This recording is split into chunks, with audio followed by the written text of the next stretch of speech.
नमस्कार मित्रांनो, पाहिलं की बलात्काराची केस सुद्धा ज्या वेळेला कोणी लिव्हिंगमध्ये राहत असते त्यावेळेला एकामेकाच्या संमतीनं शारीरिक संबंध येतात, पण ती बलात्काराची केस म्हणू शकत नाही आहे तुम्ही. का तर बलात्काराच्या केससाठी बळजबरी हा महत्त्वाचा एक पॉईंट आहे असं सरांच्या म्हणण्यातून आलेलं आहे.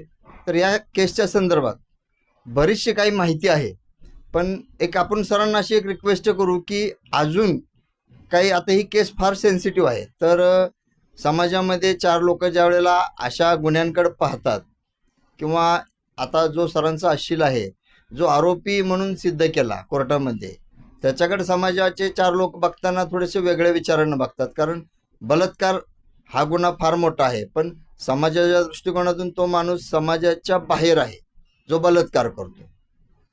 तर याच केसमध्ये थोडंसं, केस तर फार सेन्सिटिव्ह आहे, पण काही अजून वेगळं आपल्याला भेटतंय का, तर त्या संदर्भात आपण सरांशी थोडंसं बोलू की याच केस संदर्भात आम्हाला काही अजून केस सोडून किंवा केसला धरून अजून काही वेगळं सर सांगू शकतात का?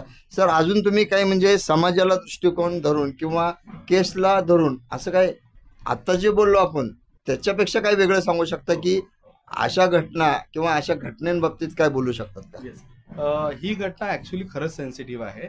आणि जेव्हा म्हणजे एक एज असतं की बाबा की या एजमध्ये आम्हाला रिलेशनशिपमध्ये करायचं आहे, हे कॉन्स्टिट्युशनल राईट आहे. दोघं जेव्हा मुलगा मुलगी त्यांना लग्न करायचं असतं किंवा त्यांना त्यांचं डिसिजन्स घ्यायचे असतात, हे ते डिसिजन्स घेतात. पण पुढे जाऊन त्यांच्यामध्ये काही मिसअंडरस्टँडिंग येतात किंवा काही प्रॉमिसेस फेल होतात, काही काही ब्रीच होतात. तर त्याला आयदर ऑफ पार्टी, मुलगा पण कधी म्हणू शकतो की तू चीट केला, कधी मुलगीही म्हणू शकते की तू चीट केला. मग आयदर ऑफ पार्टीला काय सोल्युशन आहे, ते लिगल सोल्युशन आहे, ती FIR ची आहे. पण तुम्ही एक ऑब्झर्व केलं असेल, हे फक्त फ्रेंड असताना किंवा ओळखीच्या व्यक्ती सोबतच प्रॉमिस केलं जातं.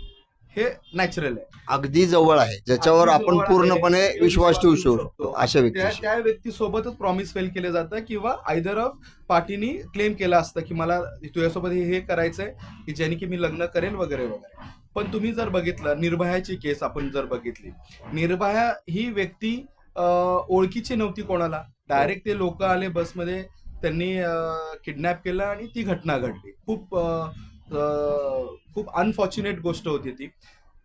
2012 आय थिंक, त्यानंतरून जी निर्भयाच्या केस नंतरून ह्या केसमध्ये, जो रेपच्या केसमध्ये जे कायदा चेंज झालाय तो खूप चांगल्या पद्धतीने झालाय आणि खूप स्ट्रिक्ट झालाय. तर ह्याच्यामध्ये जेव्हा व्यक्ती ओळखीची नसते आणि त्यावेळेस त्या व्यक्तीसोबत जबरदस्ती होते, तेव्हा ऍक्च्युअली ही रेप केस पकडली जाते आणि तिथं सिद्धही केलं जातं की ही रेप आहे. पण जेव्हा एखादी व्यक्ती ओळखीची असते, जेव्हा कोर्टालाही कळून येतं की जेव्हा हे आपण FIR मध्ये म्हणतो की ह्यांनी मला प्रॉमिस केलं होतं किंवा प्रॉमिस फेल झाली म्हणून ही रेप केस आहे, कोर्टालाही कळून जातं की that means they both are in relationship, आणि नंतरून प्रॉमिस फेल झाल्यानंतरून रेपची केस केली गेली आहे. मग हे स्टार्टिंगला प्रायमा फेसी हे तेवढंच बेलसाठीच बघितलं जातं. पुढे जाऊन जर त्याच्यामध्ये अजून काही इन्व्हेस्टिगेशन झालं, चार्जशीट फाईल झाली, चार्जशीट फाईल झाल्यानंतर ट्रायल सुरू झालं, क्रॉस एक्झामिनेशन झालं. सर ह्या केसची चार्जशीट आहे का, म्हणजे फाईल झाली नाही झाली? या केसमध्ये मी सांगतो की फक्त 10 ते 12 दिवसात मी आरोपीला बेलमध्ये बाहेर काढलं. पाहिलं तर आपण इतक्या सेन्सिटिव्ह केसमध्ये फक्त 10 ते 12 दिवसामध्ये माननीय शिवप्रसाद साळुंखे जे सेशन कोर्टला म्हणजे तुम्ही अशा सेन्सिटिव्ह केसेसमध्ये आरोपीला बेल मिळवण्यात यश आलेलं आहे. सर आपण आमच्या चॅनलला म्हणजेच आदेश जनतेच्या या चॅनलला वेळ दिल्याबद्दल आणि केसच्या संदर्भात खूप डीपमध्ये जाऊन पूर्ण माहिती दिल्याबद्दल खूप खूप आम्ही तुमचे आभारी आहोत. धन्यवाद.